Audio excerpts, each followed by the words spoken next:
6 model ਹੈ। ਛੱਤ paint ਹੈ, ਬੋਨਟ ਜਰਮਨ, ਡਿੱਗੀ ਜਰਮਨ, 3 ਦਰਵਾਜ਼ੇ ਜਰਮਨ, 2 ਫਿਲਟਰ ਜਰਮਨ।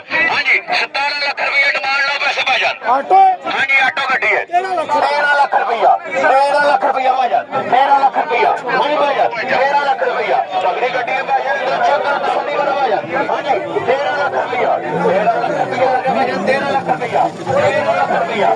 2006 ਮਾਡਲ ਦੀ ਨਿਸ਼ਾਨ ਐਡੀ ਆ ਗਈ ਹੈ। 17 ਲੱਖ ਰੁਪਇਆ, 2 ਦਰਵਾਜ਼ੇ ਜਰਮਨ, 3 ਫਿਲਟਰ ਭਾਜਨ, 13 ਲੱਖ ਰੁਪਇਆ, 17 ਲੱਖ ਰੁਪਇਆ ਮਾਰਕੀਟ ਡਿਮਾਂਡ 13 ਲੱਖ ਰੁਪਇਆ, 13 ਲੱਖ ਦਾ ਤੇ ਮੁੱਲ ਭਾਜਨ, 13 ਲੱਖ ਰੁਪਇਆ। ਹਾਂਜੀ 13 ਲੱਖ ਰੁਪਇਆ, 13 ਲੱਖ ਦਾ ਤੇ ਮੁੱਲ ਭਾਜਨ। ਪਤਾ ਨਹੀਂ ਬਦਲੀ ਜਾ ਰਹੇ ਨਹੀਂ ਬੋਸ।